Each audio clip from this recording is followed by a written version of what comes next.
Partie 2 de l'histoire de la fille de Kinshasa. Je vous dis que tenez-vous bien cette histoire-là. Hey.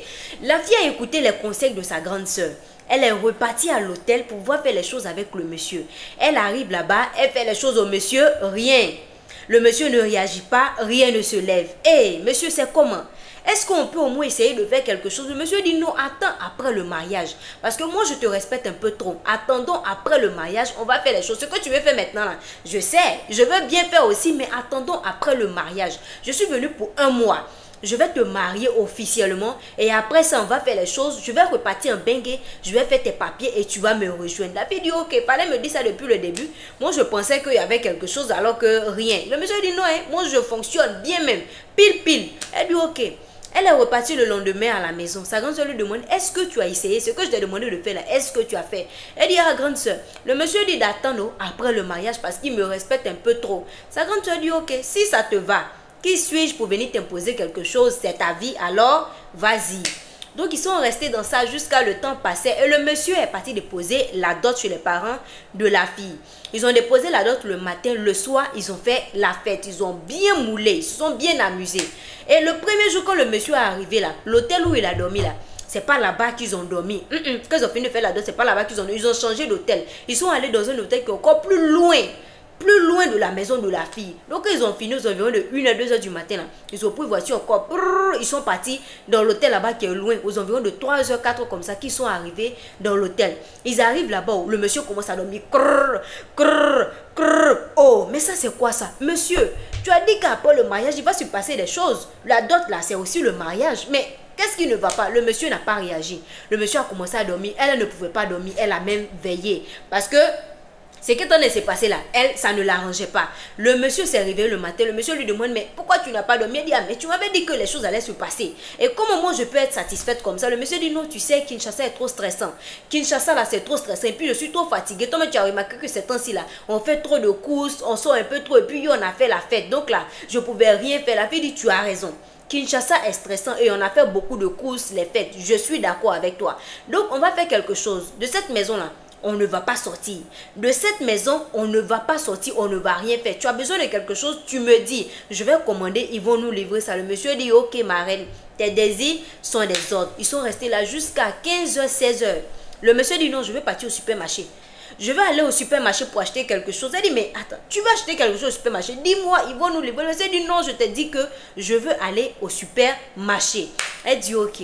Elle a prêté le monsieur, ils sont partis au supermarché. Arrivé au supermarché, le monsieur touche ses poches. Il dit, aïe, je n'ai pas d'argent. Je n'ai pas d'argent. Allons-y chez ma maman, je vais prendre l'argent là-bas. Hé, chez ta maman, hein, l'argent là-bas. Le monsieur dit, oui, c'est ma mère qui garde mon argent. C'est elle qui garde mon argent, elle est ma banque. Donc, allons-y là-bas, je vais pouvoir récupérer l'argent et on va retourner au supermarché. Et ensuite, quand on finit là, on va à l'hôtel. La femme dit, bien. Elle prend le monsieur, se rend chez sa maman. Arrivé là-bas, ils ont commencé à causer. Causerie, le temps passait. Et il a vu ses neveux, ses nièces qui étaient autour de lui là. Il dit, bien, les enfants, habillez-vous, on va dans un parc d'attractions pour aller s'amuser. Quand on va finir, on va partir au glacier. Et la fille dit, mais attends, on ne devait pas prendre l'argent et puis ensuite aller au supermarché. Après ça, on se va à l'hôtel. Mais qu'est-ce que tu fais là? Monsieur dit, oh, tu sais, nous sommes appelés à avoir des enfants. On doit avoir des enfants. Toi, tu penses que toi, tu vas rester comme ça? Moi, je veux beaucoup d'enfants. Hein?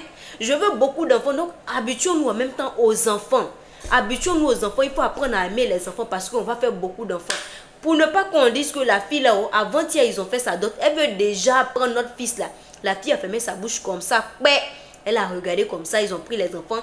Ils sont partis. Ils ont fini là-bas à 23h. Jusqu'à quand ils vont prendre une voiture encore, ils vont partir dans l'hôtel là. Voici l'heure qui est déjà parti jusqu'à 1h de temps. 1h, ils sont arrivés là-bas. Ils arrivent là-bas, le monsieur commence à dormir encore. La fille dit, oh, ça ne va pas se passer comme ça. Ça ne va pas se passer comme ça. Elle a commencé à parler dans la maison. Le monsieur dit, tu sais, je vais te dire une vérité. C'est pas comme si moi, là, ça ne se lève pas. Hein. Ça se lève, je dis que je suis pile.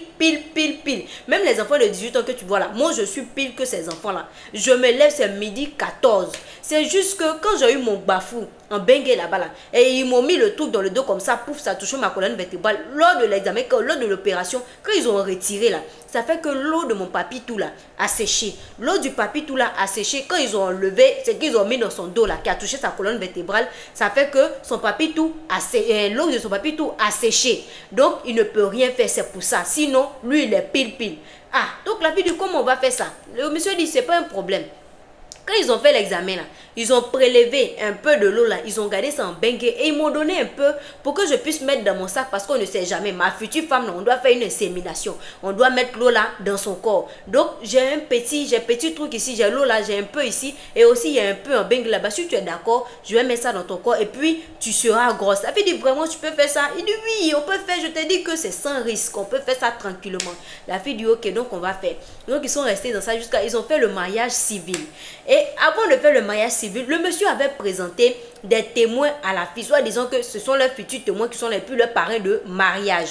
Mais le jour du mariage, jour J.O., la fille constate que ce sont de nouvelles personnes qui sont là. Ah, mais pourquoi ce sont de nouvelles personnes? Je ne les connais pas. Tu m'as dit que les personnes, nos témoins là, et puis nos parents, eux ils sont à Lumumbashi, ils vont venir. Non, c'est pas ceux-là. Le monsieur dit non, j'ai dû changer de programme. Parce que les personnes de Lumumbashi là, ils ont changé de programme, tout ça. Moi, je ne voulais plus de. Donc, maintenant là, c'est avec ceux-là qu'on va faire. Voici nos témoins de mariage et puis nos parents. Et la fille dit, mais moi, je ne les connais pas. Moi, je ne veux pas de ça. Fallait me tenir au moins informé. Et comme ça, j'allais voir si je pouvais prendre d'autres personnes pour les remplacer. Le monsieur dit non, ça allait être trop stressant. Je ne voulais pas te stresser parce que tu es ma future femme, tu es ma reine. Je ne veux pas te fatiguer, t'embrouiller avec tout ça. La fille était obligée d'accepter. Ils ont fait le mariage civil. Et lors du mariage civil, le monsieur a dit à la fille, ne mange pas quelque chose, ne bois pas rien, ne touche à rien.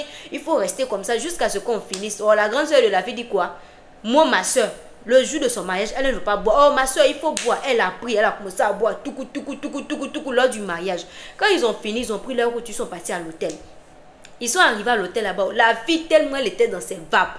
Elle était dans son daiko, comme son 31. Elle a oublié que le monsieur là, rien ne se lève.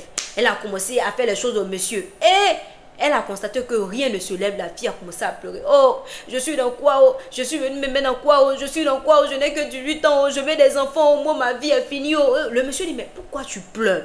Tu pleures pourquoi? Je t'ai dit que j'ai l'eau de mon papitou qui est là. Je peux mettre ça en toi et puis tu seras grosse. Mais pourquoi tu pleures? Je t'ai dit que je suis pile en plus. Je suis pile, mais tu entends de te fatiguer, tu t'embrouilles la tête comme ça. La fille dit, ok.